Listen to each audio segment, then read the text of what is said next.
Se alguém pudesse matar o passado, ao fazer, essa pessoa seria realmente livre.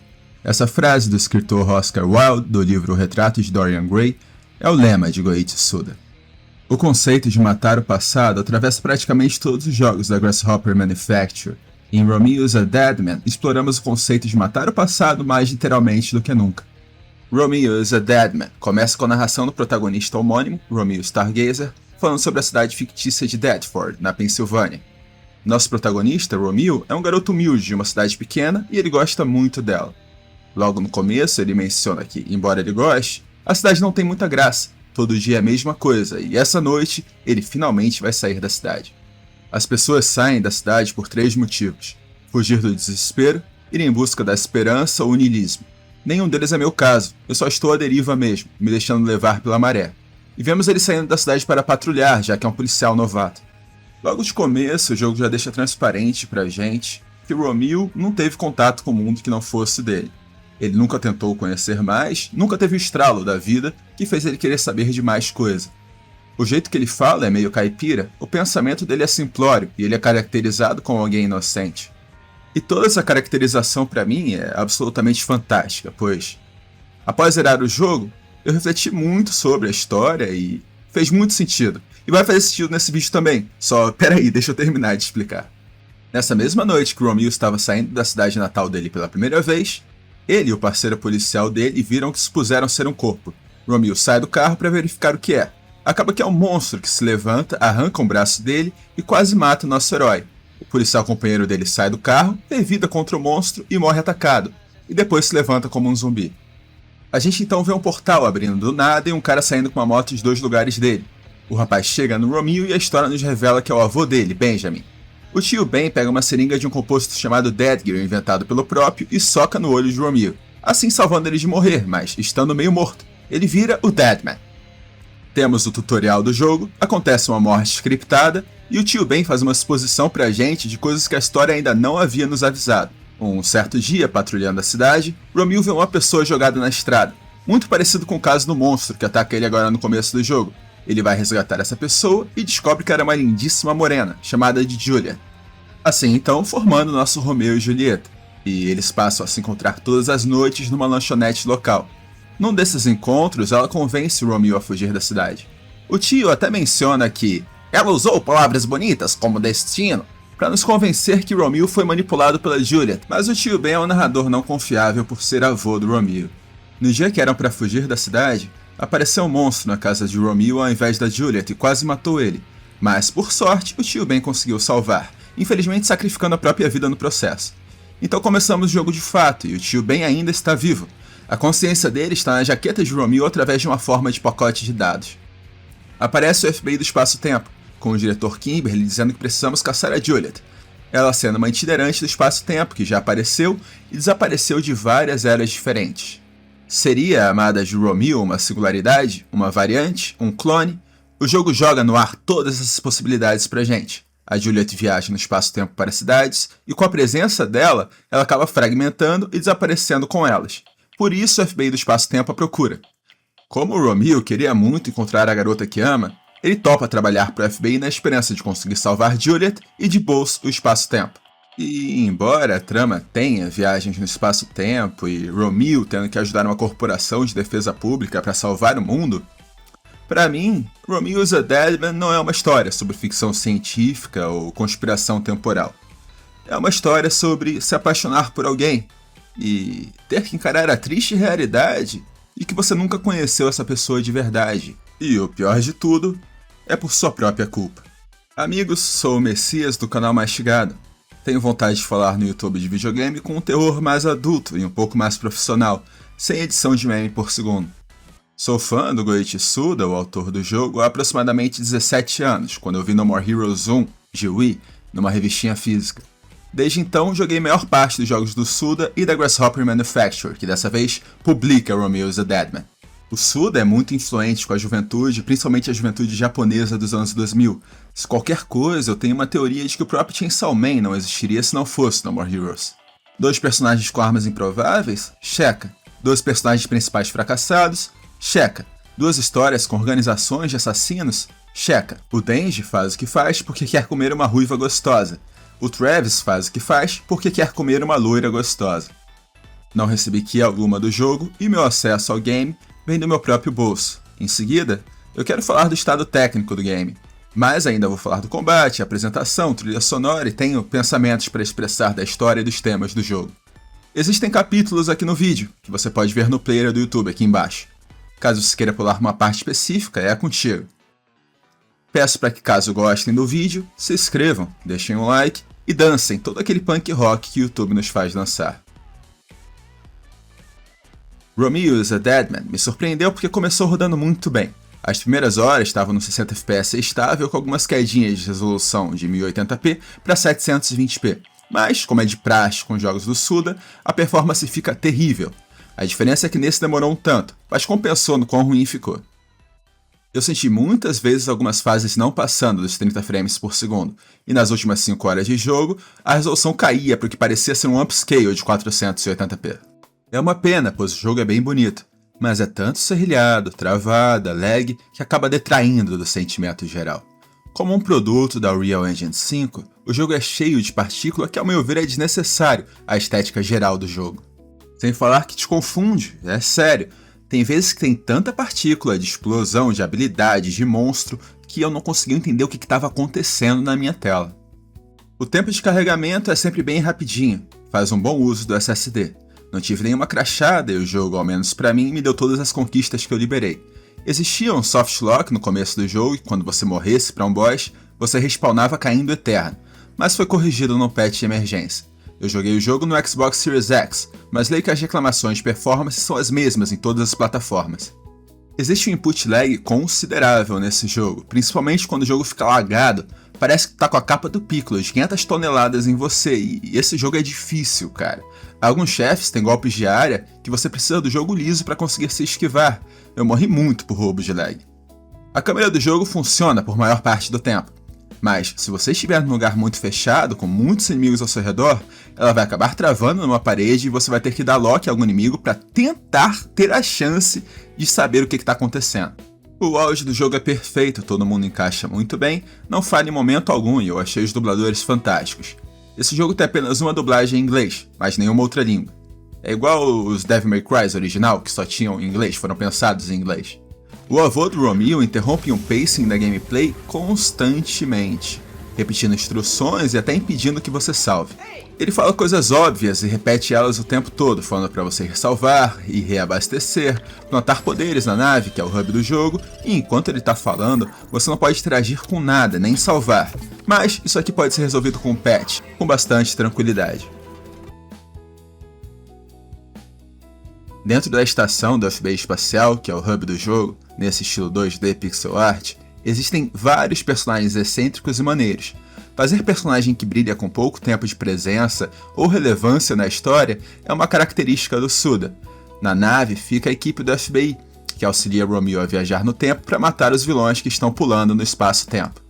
Alguns exemplos que eu particularmente amei foi o Romeo trocando papo com a Green River, a personagem da Midori de No More Heroes 3, que teve design feito pelo Asano Inu, criador de mangás como Solanin e Oezon Pom Pom, que tem como papel ser a pesquisadora do FBI. Romeo diz pra ela que ele estava travado numa pergunta de um questionário, que era: quem foi o maior artilheiro de futebol de todos os tempos? E que ele não sabia responder, pois não assistia muito futebol. Na minha mente, da de maior parte dos brasileiros que forem jogar, virá o grande exemplo do futebol mundial, que logicamente é brasileiro. Então fiquei um pouco surpreendido quando a Green River começa a falar das escolhas dela. Ela começa falando sobre o jogador Ruud van Nistelrooy, mas o Romeo não quer botar ele, pois ele se envolveu em problemas da vida pessoal, e todas as vezes que vamos lá, depois de uma missão, ela fala o nome de outro jogador que também teve uma perturbação fora ou dentro de campo. Funciona como uma side quest não oficial. Quando o Romeo volta, após uma missão, ela sempre diz alguém novo, e tentam chegar à conclusão de quem foi o maior artilheiro de todos os tempos. Ryan Giggs, George Best, Wayne Rooney. Até que Romeo percebe que ela só estava falando de jogadores que jogaram no Manchester United. E ele confronta ela. Você só quer tietar o Manchester United, né? É uma quase que questline bem engraçadinha, mas dá pra perceber que ela estava falando de jogadores do Manchester United. Afinal, se fosse o maior artilheiro de todos os tempos, ela teria que mencionar que ele era brasileiro e era o protagonista.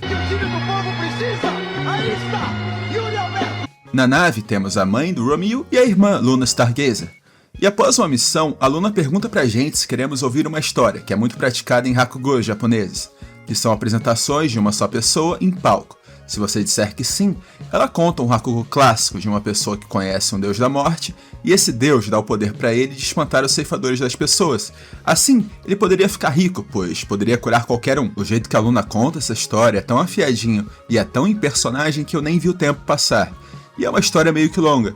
Mesmo assim, em momento algum eu pensei, não é essa personagem que tá falando dessa história, ou isso aqui tá me enchendo o saco. Se qualquer coisa, fiquei meio triste quando acabou. A mãe do Romeo pode cozinhar refeições para ele que podem ser usadas durante lutas, que dão passivas. Tem o The Black, que é uma entidade misteriosa e centenas de anos consegue visualizar o que está acontecendo no tempo. O Silver Sox, que treina Romeo, sendo ele uma referência ao primeiro jogo do Suda Goichi, da Silver Case. A Red Brown, que é uma gata humana gigante, também é a capitã da nave. A Worst Pink, que é uma enfermeira que está procurando amor real. E tem um quiz de 99 perguntas com tempo limite de 5 segundos sobre um jogo antigo japonês para você responder, que, caso você erre uma única pergunta, você volta para a primeira.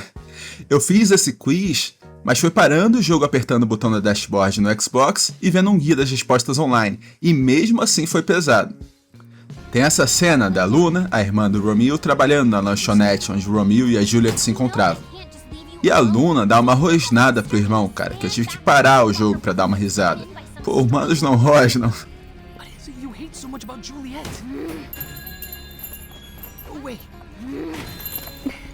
Mais tarde no jogo aparece uma zumbi Rambo, a Jenny, na fase de cultistas. E ela é maneira. É o único NPC da história que te ajuda numa fase de combate, embora ela não ajude tanto assim.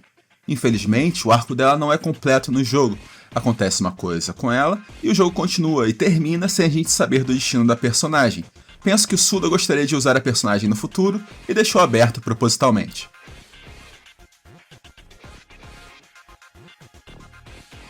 No gameplay, o combate adotado é o Hack and Slash, um combo de ataque fraco 3 vezes e um combo de ataque forte 3 vezes. Logo no começo, você vai conseguir uma habilidade que deixa você segurar ou machar o terceiro golpe do ataque forte para dar um golpe ainda mais poderoso. Existe uma barra de sangue que acumula até 3 níveis, permitindo golpes especiais que recuperam vida dependendo de quantos inimigos você derrota no momento que ativa eles. Você tem uma arma de curto e uma arma de longo alcance. Você libera todas as armas de jogo bem cedo, eu liberei após o primeiro ou segundo boss. São 4 armas de curto alcance e 4 armas de longo alcance. Eu escolhi essa arma aqui, a Arcadia, como minha arma principal, porque ela é uma lança que vira 2 espadas. É um conceito muito foda. Me lembra as Trick Weapons de Bloodborne. Os inimigos comuns são zumbis que você mata batendo normalmente, enquanto tem os de elite que possuem pontos fracos que incentivam a estratégia. Você pode atirar nos pontos fracos com armas de fogo, ou, o que eu fiz bastante, com a arma que eu escolhi jogar, foi golpe fraco, fraco e forte segurado. O Romeo joga a lança e ela volta quando você solta o comando do golpe. Se o inimigo estiver defendendo muito e o ponto fraco estiver atrás, ao soltar o botão de ataque, a lança volta, acertando o ponto fraco nas costas do inimigo. É bem legal. Tem um sistema de level up bem único aqui. Você precisa coletar esses milezeiros verdes e vermelhos para upar suas armas. Tu consegue pegar eles viajando pelo espaço com a nave, rodando a câmera e pegando lixo espacial, pelas próprias fases ou em Palácios Athena, que são umas dungeons quase roguelite de dificuldade diferente, que sempre dropam alguns para você. O que eu achei mais interessante do sistema de level up é o Dead Gear Cannonball, que é um sistema onde você tem um minigame de labirinto em 2D que você vai pegando power-ups diferentes, como mais cura, mais dano para armas de curto alcance, mais dano para armas de longo alcance, mais ataques especiais, enfim. Nesse minigame você precisa gastar um combustível chamado Fusão Esmeralda, ou Emerald Flosion em inglês, que é uma clara homenagem ao golpe finalizador do lutador de luta livre Mitsuharu Misawa, e também, claro, ao próprio Suda, já que ele começou a carreira dele fazendo jogos de luta livre. E com esse combustível, você pode mexer a nave no minigame. Caso você se arrependa do que coletou, ou queira só trocar de build, você pode voltar manualmente e escolher outra rota no Dead Gear Cannonball. Você encontra os Palácios Athena em algumas fases, mas majoritariamente eles estão no meio do espaço. Todos eles têm esse design industrial parecendo fábricas. São a mesma coisa com portões diferentes abertos cada run e com inimigos diferentes. Tem dificuldade fácil, normal, difícil e muito difícil, assim como o jogo principal também. Você entra, mata os inimigos, pega as recompensas e sai. É bom para caso você esteja preso no jogo, já que as dificuldades mais altas, o jogo sempre vai te dropar os melhores itens de level up. Falando em dificuldade, o jogo é bem difícil, cara. E não ajuda a performance ruim. As boss fights têm golpes de áreas que sempre explodem tudo e, claro que tem jeito de se defender, mas, maior parte das vezes, você vai acabar tomando o golpe por não saber como ele funciona. E, pelo jogo estar lagado, você vai acabar não percebendo como counterar o golpe do chefe cedo. E alguns, cara, estão na margem de serem injustos. Mas ao menos, quando você morre, vem a mãe do Romeo com uma roleta e você pode escolher vários buffs para a próxima vez que você voltar. E, inclusive, tem a opção de ressuscitar com HP completo. Na dificuldade normal, tem como ver e reagir normalmente a roleta para cair em ressurreição. Tem outras opções da roleta, como dar mais dano, conseguir os golpes especiais de sangue mais rápido, enfim. O sistema de cura é bem parecido com Dark Souls, você aperta o D-pad para cima e o personagem se cura. Você libera mais usos conforme você desbloqueia no Dead Gear Cannonball, o minigame de labirinto que mostrei previamente. Existe um outro mundo chamado Subespaço, que possui essa estética de cyberespaço fictício dos anos 80, 90. Esse lugar aqui não possui combate. Você entra e se locomove para outra parte da fase. Por exemplo, se você está no mundo real e vê uma porta fechada, você pode entrar pelo subespaço, ir onde estava a porta, entrar na TV e voltar para o mundo real, que aí a porta vai estar destrancada. Dito isso, me perdi algumas vezes no subespaço porque é tudo muito parecido visualmente. Visualmente, o jogo é dirigido com maestria. Tem uma cutscene do Romeo, da irmã do Romeo e da Juliet na lanchonete da cidade, que mostra um uso inteligente de ser uma mídia 3D. A câmera passa pelos três e vai no meio da mesa, e faz uma visão panorâmica da reação dos três personagens pra gente, é muito chique. You're Romeo's little sister, right? Aren't you? No, that's right. My pleasure. What would you like? Okay then. I'll have the cherry bombs. Há também referências claras à cultura punk no jogo, mas não só na história ou no visual. O Romeo é inegavelmente inspirado em cultura punk, mas uma que eu gosto bastante é da paródia da capa do London Calling, do The Clash, a banda que explodiu o movimento punk no Reino Unido. Você vê uma versão da capa diferente com o Romeo toda vez que começa um capítulo novo, é muito bonitinho. A história é contada em maior parte por histórias em quadrinhos, que são bem desenhadas e têm vários estilos artísticos diferentes, mas não são muito marcantes. Porém, a dublagem consegue complementar elas e entregar um produto bem legal. A apresentação visual de chefes desse jogo não atinge o padrão clássico do Suda. O jogo não trata eles como um grande evento, igual No More Heroes, por exemplo. O jogo tem um problema com exposição, e isso reflete na apresentação do jogo. Ao invés de mostrar pra gente o que realmente está acontecendo, é maior parte dito por textos encontrados em missões.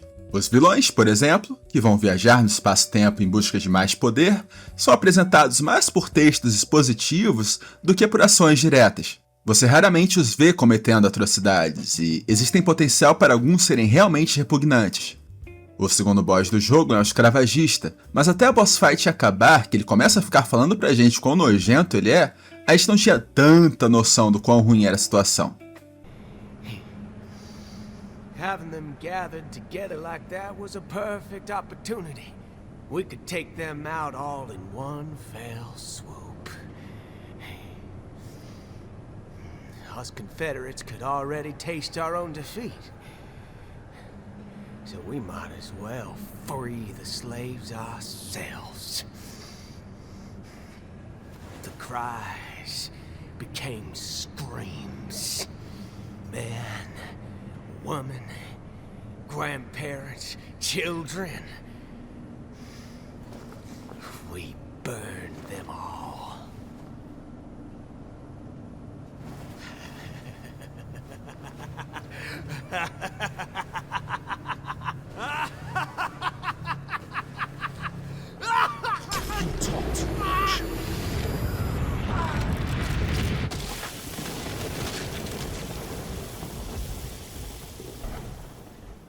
Mas já já a gente volta para esse tema.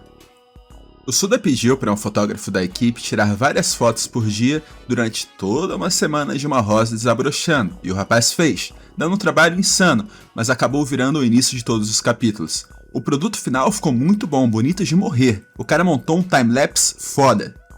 Esse é o primeiro jogo do Suda onde o gênero musical predominante é o hip hop. O rap boom bap japonês remanescente dos anos 2000. São músicas muito boas e cruas, com letras bem honestas. Me lembra o próprio Romeo. Tem uma parte pro finalzinho do jogo onde Romeo pega um carro e o jogo vira um clipe de J-Rap. Toca uma música completa acompanhada de visuais psicodélicos. O produto é muito caprichado e é um ótimo momento para refletir mais sobre os temas do jogo.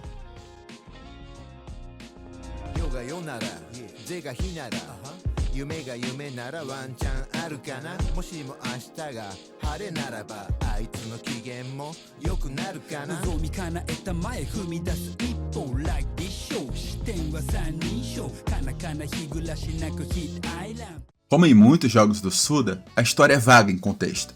Ele mostra os eventos, mas as entrelinhas você que precisa montar.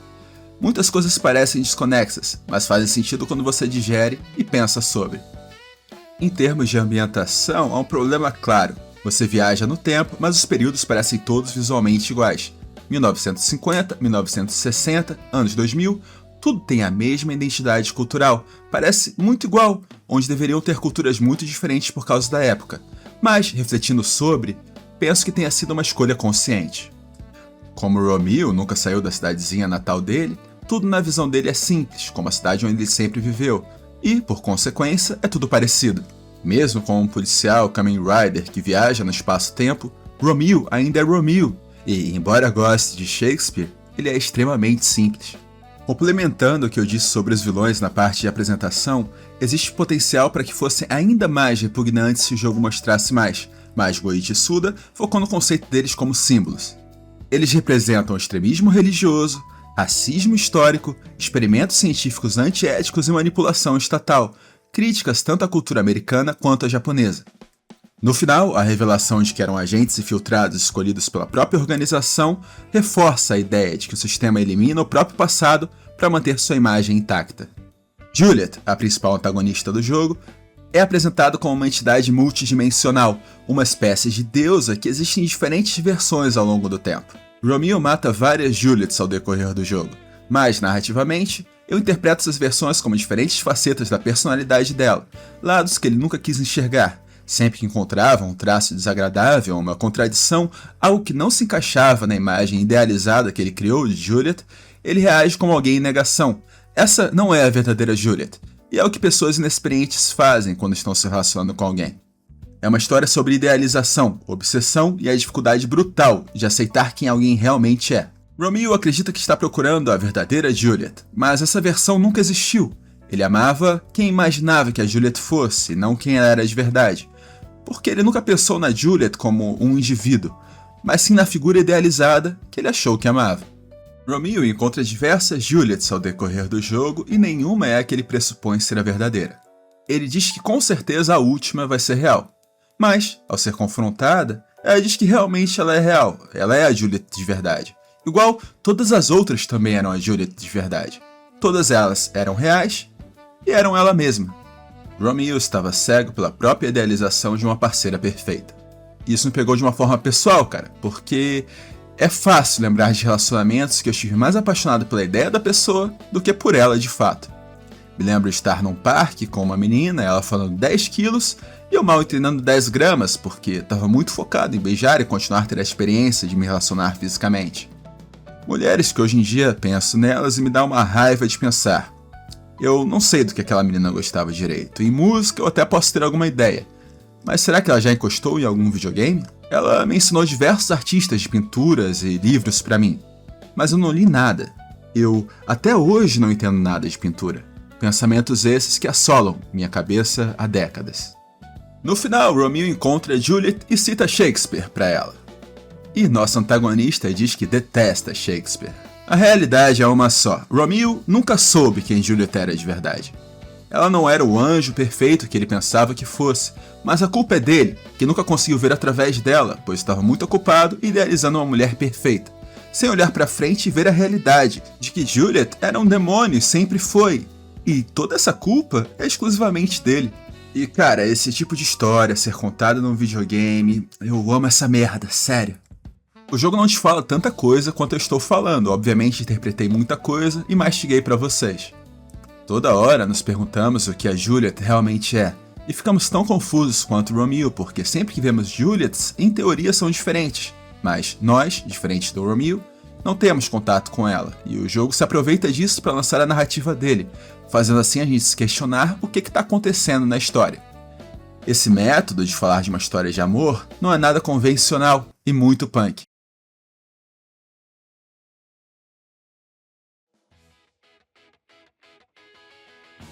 É um jogo curto, zerei Romeo's A Dead Man com 12 horas, mas pensei bastante após zerar.